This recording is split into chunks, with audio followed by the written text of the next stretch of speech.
I think one of the biggest things that I've taken away, or that I've kind of found in what learning looks like when we're talking about what we're learning, and especially in something like social work, where sometimes you're teaching students who are also becoming social workers, but then you're also going and interfacing with your own clients.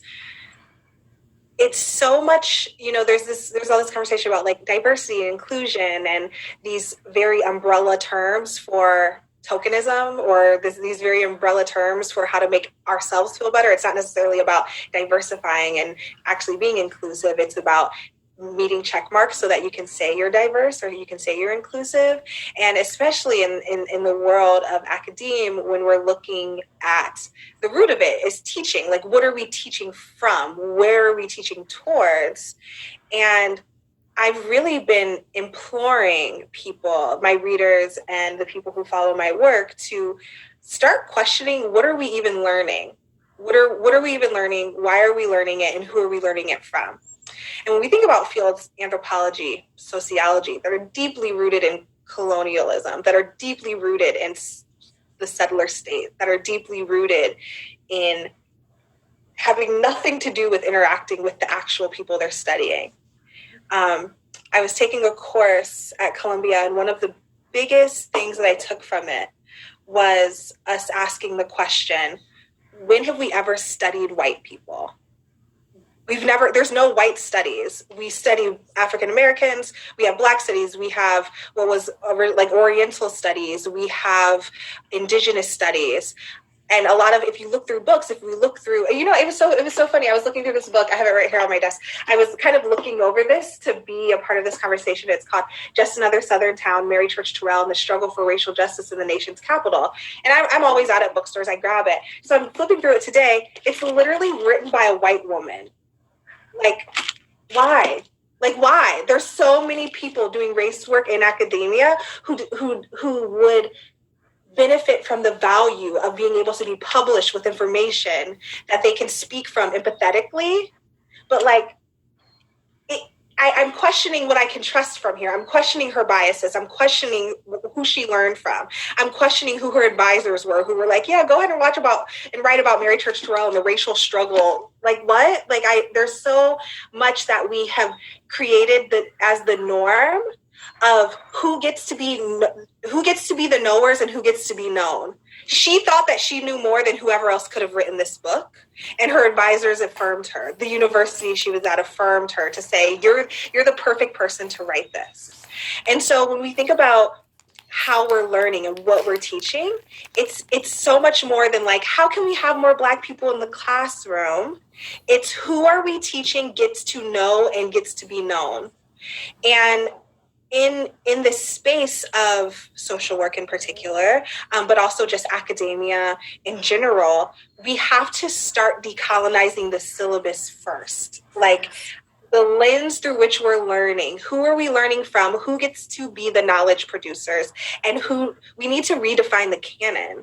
Like, I no longer subscribe to the canon that is part of core curriculums of any university that doesn't reflect who they're actually serving, whether that's the students that they're serving or the eventual clients that their students will serve.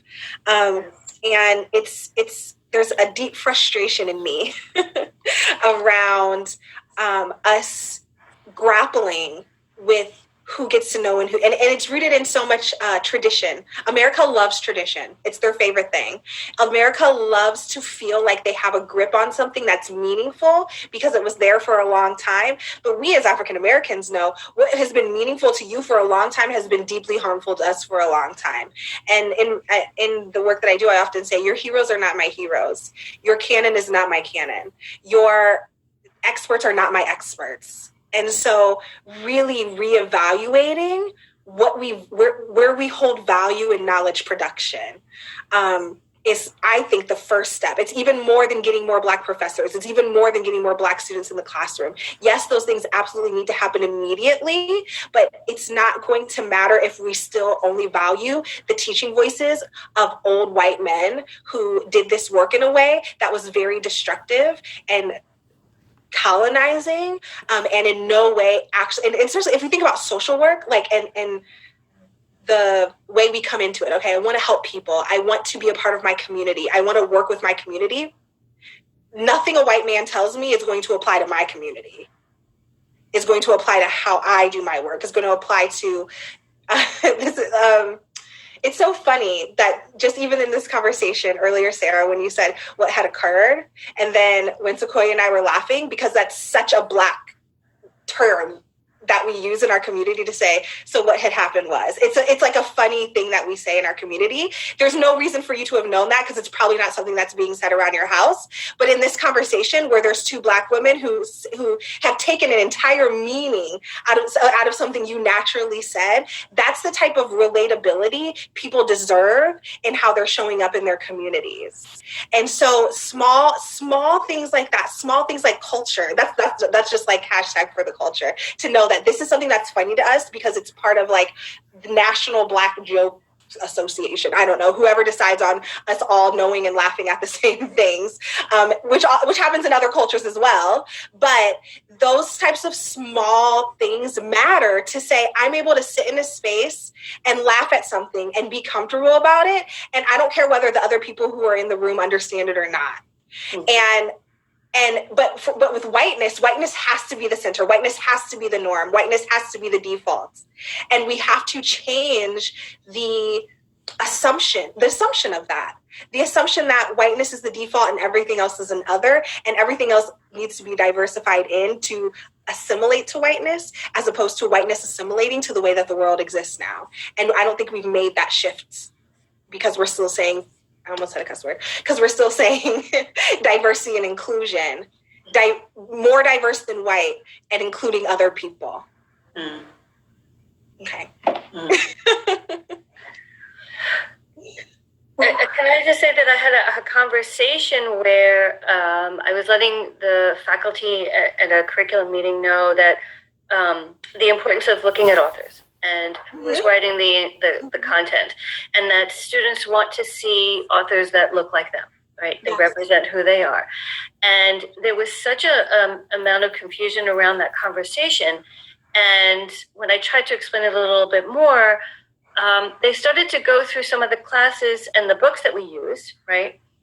And just using textbooks in and of itself is a very colonial thing, right? You have to pay $150 for something that you'll use for 15 weeks and never use, which is just terrible. But anyway, so she said something to the fact that, well, yes, Jansen is a policy person, and yes, it's a white man.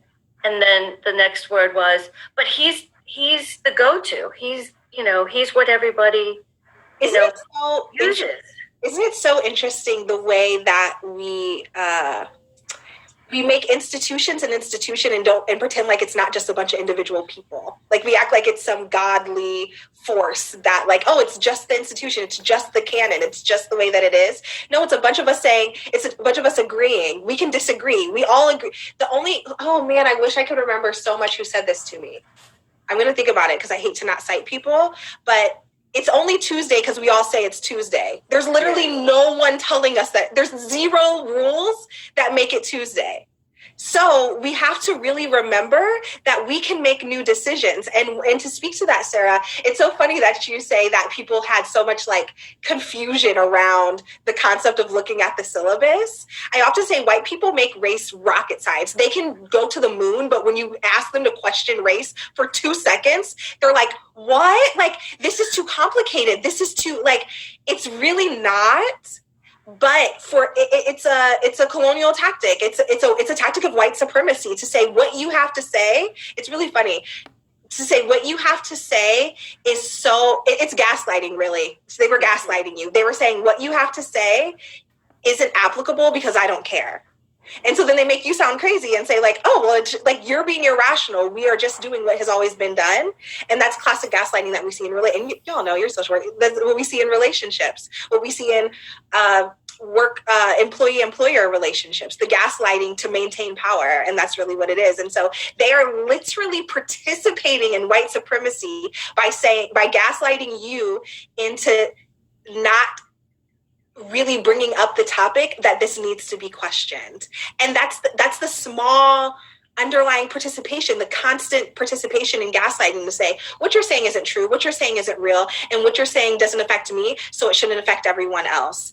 And that's scary. That's terrifying that there's whole universities, there's whole administrations, there's whole industries that are gaslighting whole communities for the effect of maintaining a power that is really killing everyone. Everyone's hurt by it, but it's the illusion of power that they want to hold on to so much.